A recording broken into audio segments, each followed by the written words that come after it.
Cyber 1 avec perte et récupération des données. Pour en parler avec nous, on a sur ce plateau Curtis Kake qui est étudiant en filière informatique à l'université de Yaoundé 1. Curtis, bonjour. Bonjour. Ça va? Très bien, très bien. bien. La forme? Toujours. Très détendu? Relax. Ok, d'accord. Alors on parle maintenant l'introduction en partant du sujet dernier. On se souvient sur la question du virus. Tout à fait. Donc déjà, aujourd'hui, on apporte un soleil nouveau. Donc, on est comme c'est la journée mondiale du soleil. Mondiale du soleil. Donc on apporte un soleil nouveau en offrant au grand public une solution à un problème qui a été évoqué la dernière fois déjà, notamment celui des virus, et qui entraînait la perte de données. Donc déjà, je vais revenir sur un point qui n'a pas été dit la dernière fois. On a évoqué comme solution au virus les antivirus. Mais ce qu'il faut noter, c'est que les antivirus ne nous aideront qu'à 30% dans la guerre contre les virus. Donc les autres 70% doivent être compensés par l'action de l'homme dans un ensemble de choses à faire et à ne pas faire au quotidien. Alors Karel, on poursuit avec les causes et autres, que les virus, les causes. Bon, on entre dans le phénomène de perte de données que tout le monde subit. Tout le monde a déjà eu à voir ses documents disparaître, ses fichiers masqués. Donc on va déjà dire, la première cause reste les virus. Donc déjà, quand vous avez une machine et que vous avez besoin d'un logiciel, par exemple Word ou bien un navigateur, en général on se tourne vers une tierce personne et on va lui donner peut-être une somme pour qu'il nous fasse l'installation. Et il fait cette installation et ça marche. Mais ce qu'on ignore, c'est que ce que cette personne a fait, c'est que cette personne a récupéré un logiciel généralement gratuit ou contrefait sur Internet. Il l'a installé sur votre machine. Et pour masquer cet aspect-là, il a installé un autre logiciel supplémentaire qu'on appelle les cracks en général. Donc le crack supplémentaire qu'on met sur votre machine masque en fait un virus qui va copier vos données, les empaqueter, les balancer sur Internet à votre insu et vous priver carrément de l'accès total à vos données. Donc ça, c'est la cause principale de la perte de données. À côté de ça aussi, on a la cause de l'homme, ça peut être un accident. Vous pouvez avoir débranché un périphérique rapidement sans éjecter. Vous pouvez endommager le matériel et perdre les données. Et ce sont les cas vraiment les plus récurrents. Et il y a aussi les causes inconnues qu'on évoquera. Donc, et qu'en est-il donc des données perdues? Ah, vous allez être vraiment étonné parce qu'en réalité, ces données, je vous le dis, elles sont toujours sur votre machine. Ça, il faut le noter. Donc, elles ne sont pas réellement perdues. Il y a une possibilité de les récupérer parce qu'elles sont toujours sur votre support. Tout dépendra de la cause qui a entraîné cette perte des données.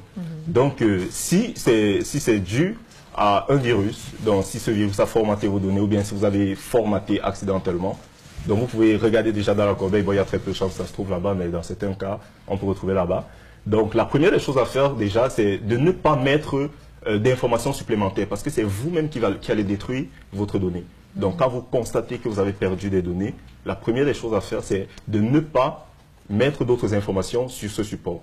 Parce que ces informations-là sont sur une couche basse et il y a des techniques qui peuvent permettre de restaurer effectivement ces données. Donc, alors, dans ce cas, quelles sont les mesures à prendre rapidement? Donc, déjà, comme mesure, il faut déjà les bonnes pratiques. Donc, vous devez installer sur votre machine un pare-feu, un antivirus aussi pour éliminer déjà le cas causé par les virus. Toujours s'assurer d'éjecter un périphérique avant de le débrancher. Avant de le débrancher. Donc ça, ce sont les principales mesures à prendre. Et en cas de perte, il ne faut pas ajouter d'informations sur le support. Il faut se tourner vers quelqu'un qui a une certaine connaissance là-dessus. Ou alors, vous pouvez tout simplement télécharger une petite application que vous trouvez. Simplement, ça s'appelle Glare Utility. Ça peut vous permettre de démasquer les informations. En clair, rien ne se perd en informatique. On pourra toujours avoir des traces. Tout à fait. Donc, je vais profiter pour dire à ceux qui s'amusent à prendre des photos quelquefois obscènes, qui les stockent en machine et qui les suppriment après et pensent qu'elles ont été détruites. En fait, ces traces-là restent toujours. Il y a toujours un moyen de récupérer. Donc, quel que soit ce que vous faites sur votre machine, quelles que soient les données que vous traitez, ces données restent et elles peuvent être récupérées. Bon, maintenant, on fait comment? Parce que ça interpelle beaucoup de gens. Hein. Ce que tu dis là, facilement, là. Mais pourquoi tu non. quand on parle des Tu te sens photos, concerné, des photos obscènes, c'est là où directement... Je parle de beaucoup de Camerounais qui me regardent avec attention, là. Je vous dis que l'affaire de photos sans caleçon, là, les gens ne viennent pas vous le dire ici. Mais même dans nos salles de bain, parfois, on s'amuse à se faire une petite photo et après, on la supprime. Donc, ce que je dis là concerne beaucoup de gens. Petit frère, tu dis qu'on fait comment quand on a déjà fait? Quand on a déjà fait, comment on fait même pour détruire définitivement? Parce que tu viens nous dire aujourd'hui que attention de ne pas faire. Et nous qui avons fait d'abord, on fait comment? Ceux qui ont fait déjà, ça reste sur votre machine. Oui. Ou sur votre On téléphone. fait comment? On prend la machine là, on met au feu. Non, ça c'est détruit comment? une mesure trop Moi grave. j'ai une machine comme celle la tienne que j'ai donnée à ma fille qui fait médecine. Ouais. Donc un jour, par hasard, elle peut retrouver mes 100 caleçons de l'époque. Donc déjà, la meilleure façon de faire de détruire carrément le fichier, c'est de chiffrer son disque. Donc il faut chiffrer, donc il faut crypter toutes les informations qui sont sur le disque. Et je pense que ça peut faire l'objet de notre sujet.